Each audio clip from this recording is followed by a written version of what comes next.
शरद पूर्णिमा को जागिरी पूर्णिमा व्रत और रास पूर्णिमा भी कहा जाता है।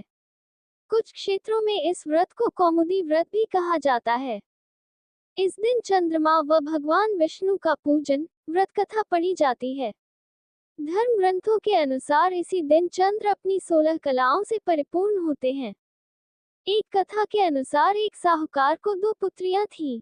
दोनों पुत्रियां पूर्णिमा का व्रत रखती थीं, लेकिन बड़ी पुत्री पूरा व्रत करती थी और छोटी पुत्री अधूरा व्रत करती थी। इसका परिणाम ये हुआ कि छोटी पुत्री की संतान पैदा होते ही मर जाती थी। उसने पंडितों से इसका कारण पूछा तो उन्होंने बताया कि तुम पूर्णिमा का अधूरा व्रत करती थी, जिसके कारण तुम्हारी संतान पैदा होते ही मर जाती है। पूर्णिमा का पूरा व्रत विधिपूर्वक करने से तुम्हारी संतान जीवित रह सकती है।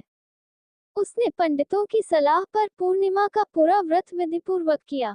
बाद में उसे एक लड़का पैदा हुआ, जो कुछ दिनों बाद ही फिर से मर गया।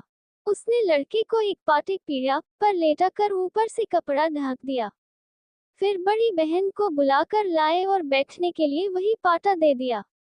बड़ी बहन जब उस पर बैठने लगी जो उसका घाघरा बच्चे का छू गया। बच्चा घाघरा छूते ही रोने लगा। तब बड़ी बहन ने कहा कि तुम मुझे कलंक लगाना चाहती थी, मेरे बैठने से यह मर जाता। तब छोटी बहन बोली कि यह तो पहले से मरा हुआ था, तेरे ही भाग्य से यह जीवित हो गया है, तेरे पुण्य से ही यह जीवित हुआ है। उसके बाद नगर में उसने पूर्णिमा का पूरा व्रत करने का ढिंढोरा पिटवा दिया।